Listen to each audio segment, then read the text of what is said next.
to our ongoing coverage of the dramatic events overnight in the Middle East, where Israel has struck at Iran. Iran says the attack did no damage and its air defense systems took out what it called suspicious objects.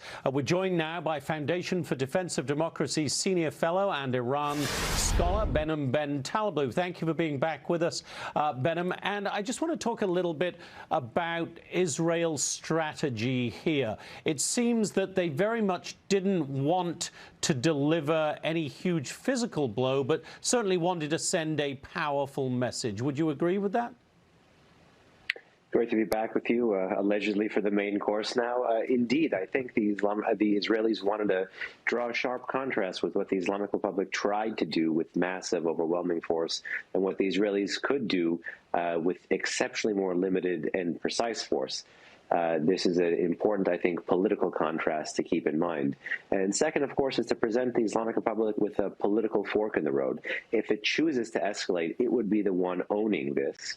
And then if it chooses to back down, well, this is potentially a way to put a cork in one of the Middle East's more dangerous escalation cycles. So you think, though, that this does put a cork in it for now, Behnam? It seems that Iran is saying, OK, no damage done, so that allows them to move on quietly, one would hope. Is that what you would expect to happen? It's not what I would expect, it's what I would hope. What I would expect right now is anyone's guess. We're not privy to the Supreme National Security Council conversations, nor the conversation in the Supreme Leader's office in Iran right now, but they are almost quite certainly literally debating over that fork in the road, because those really are the only options here. When you took a look at the Iranian Iranian media this morning, they're trying to present pictures of Isfahan, which is the place that allegedly had the blasts, as everything back to normal, and their constant stressing of everything back to normal tells you that they understand something is not normal, which is that the Israelis have achieved parity and beyond with the Iranians, even though the strike was smaller, because the Israelis had promised in the lead up to the Iranian strike against Israel over the weekend that if Israeli territory was struck, that at some point in time, Iranian territory would be struck. And that's why it's a hope that it could potentially be a cork in this territorial tit for tat. But one wonders, as you just mentioned, if things do recede back into the shadows, well, the shadow war is what brought us to October 7th in the first place. So, Behnam, it's 10 a.m. Friday now in Tehran with the quirk of 30-minute time zones. It's Friday. It's the traditional day of prayer. We've heard a lot of rhetoric from the mosques and from religious leaders in Iran over the years. Do you think we will hear that today? And does that give us any clue about how the leadership of the Islamic Republic is thinking? It will certainly be one vector. Let me just note for your audience here, your audience who has stayed up with us, that today also, April 19th, is also reportedly the supreme leader of Iran's birthday. So the Israelis may have delivered a kinetic strike against the supreme leader historically on his 85th birthday. And as you know, the government of the Islamic Republic is staffed not just with ideologues, but many, many octogenarians like the supreme leader himself. But all of that aside, the messaging is likely to be in these Friday prayer sermons the same defiant tone that you've had, the same harping on the themes of the Israel-Gaza war, the same kind of chest-thumping post-April 13, April 14 military operation. And given that the Iranian media, in the lead-up to their Friday prayer time, has been trying to spin things as all is normal, all is well, you're likely going to see the Islamic Republic try to, at least in the short term, rhetorically pocket this and move on.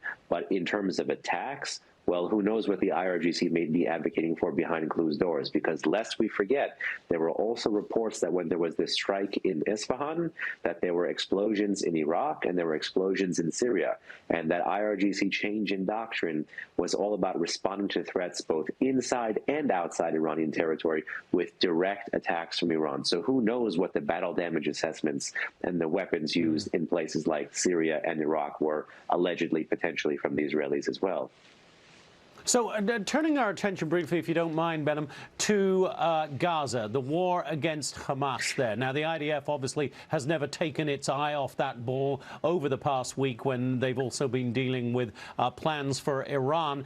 Do you expect the offensive that Prime Minister Netanyahu has wanted to carry out for some time now into the southern city of Rafah, which they believe is the last stronghold of the Hamas leadership, do you expect that to happen shortly?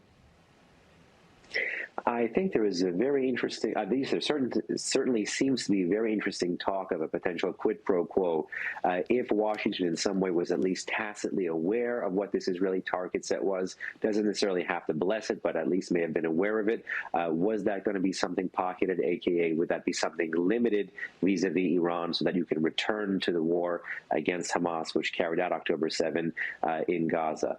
This is something to be explored if there's any potential linkage there.